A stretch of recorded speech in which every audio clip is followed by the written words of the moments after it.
Olá a todas e todos, eu sou Gilberto Calil, presidente da Dunioeste, seção sindical do Antissindicato Nacional, Sindicato dos Docentes da Universidade Estadual do Oeste do Paraná,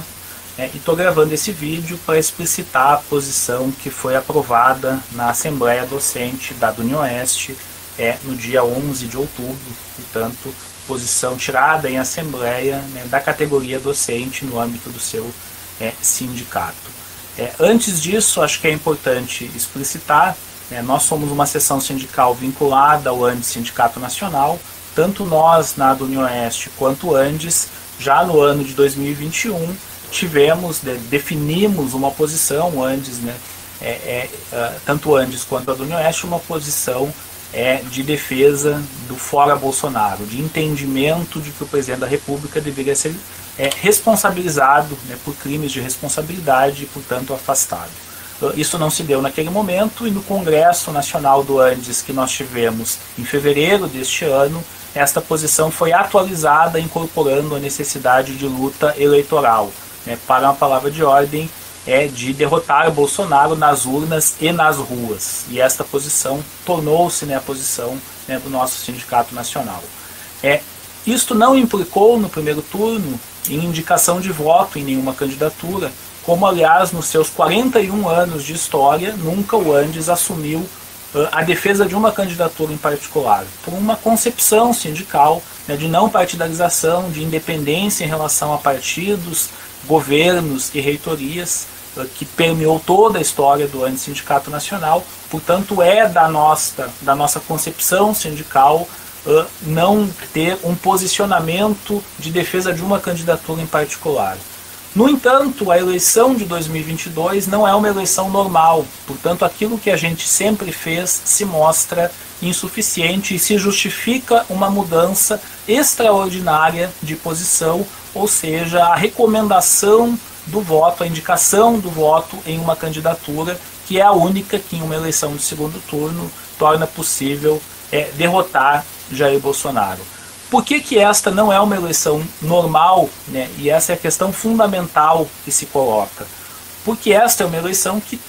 onde um dos candidatos, candidato à reeleição, é um presidente da República que tem como perspectiva impor o fechamento político, atacar as liberdades democráticas,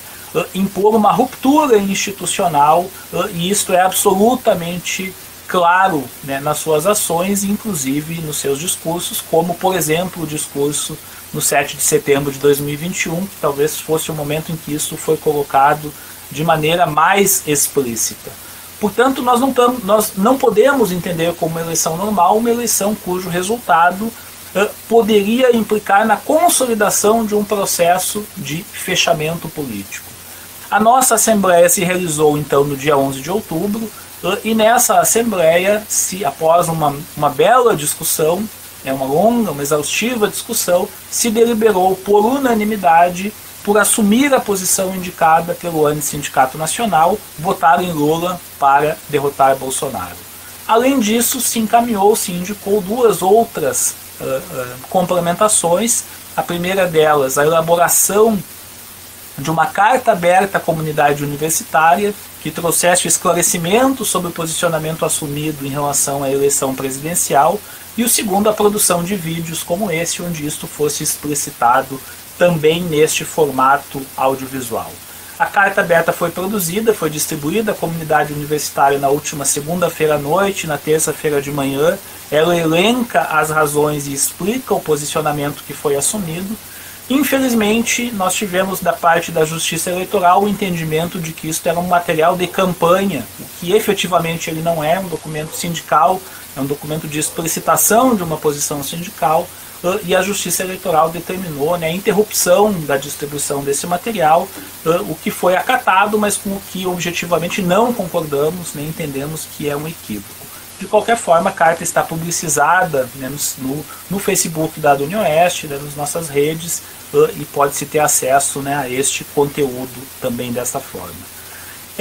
Mas afinal, quais são as razões efetivas que justificam esta excepcionalidade de uma eleição que a gente está entendendo que não é uma eleição normal? A primeira e fundamental, mais importante de todas, eu já mencionei, né, que é a perspectiva de ruptura institucional e a necessidade de que se imponha a Bolsonaro uma derrota para garantir a manutenção das liberdades democráticas, incluindo aí a própria liberdade sindical. O segundo elemento importante é o fato de que este governo desmontou todas as instituições voltadas ao combate à corrupção, começando pelo mais importante delas, né, que é a PGR, a Procuradoria-Geral da República, que foi absolutamente colocada na condição de subserviente à presidência da República.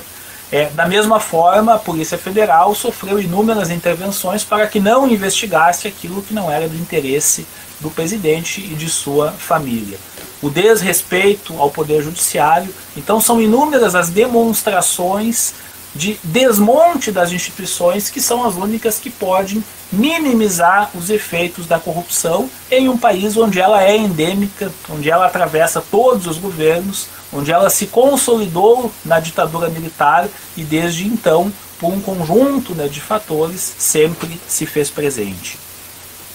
O terceiro fator é a defesa da vida, e aí a gente não pode deixar de mencionar, né, o tratamento deste governo em relação à pandemia. O governo Bolsonaro conseguiu a proeza, no sentido obviamente negativo, de fazer com que o Brasil tenha mais de 4 vezes mais mortes por 1 milhão de habitantes do que a média mundial.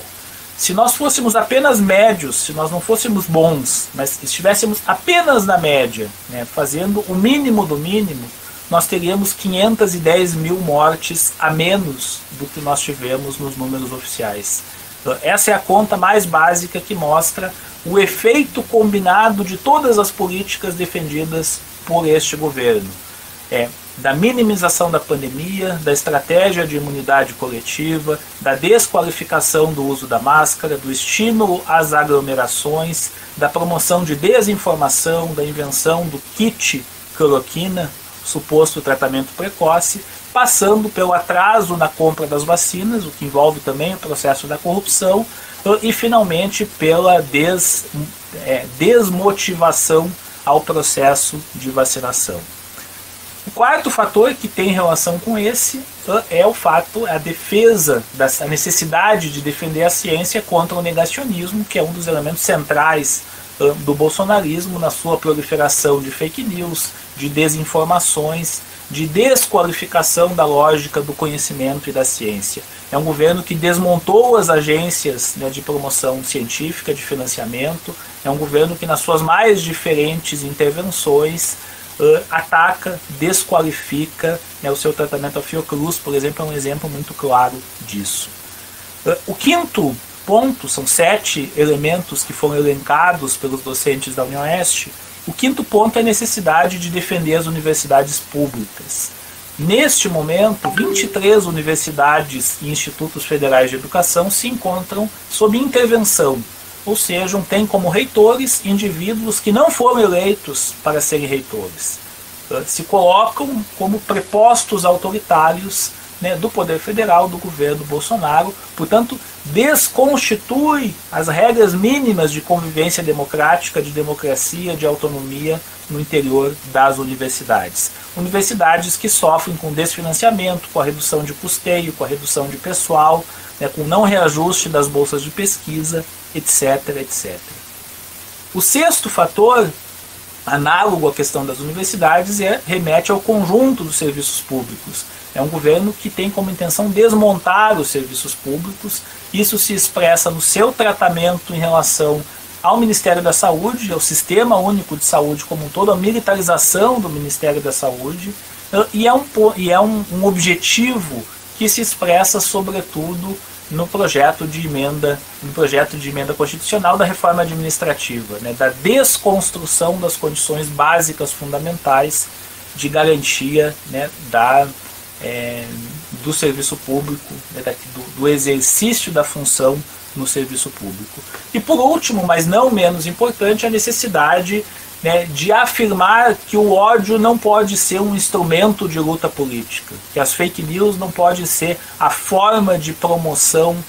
de um ideário, de uma ideologia, de um projeto. Que o armamentismo, que a promoção do ódio, que a intimidação, que a ameaça, que a coação empresarial, que a coação de organizações de empresas religiosas não podem ser tidas como naturais, como aceitáveis, não podem ser naturalizadas como parte do jogo democrático. O conflito é inerente à democracia, a disputa é inerente na democracia, mas ela não pode se dar através da intimidação, da promoção do ódio. E, portanto, a necessidade de derrotar Bolsonaro, ela é, sobretudo, ela é fundamentalmente a necessidade de derrotar o ódio como instrumento político e reconstituir condições mínimas de liberdades democráticas. Uma boa eleição a todas e todos, e que tenhamos êxito e que consigamos superar este período absolutamente terrível, né, que passamos nos últimos 4 anos.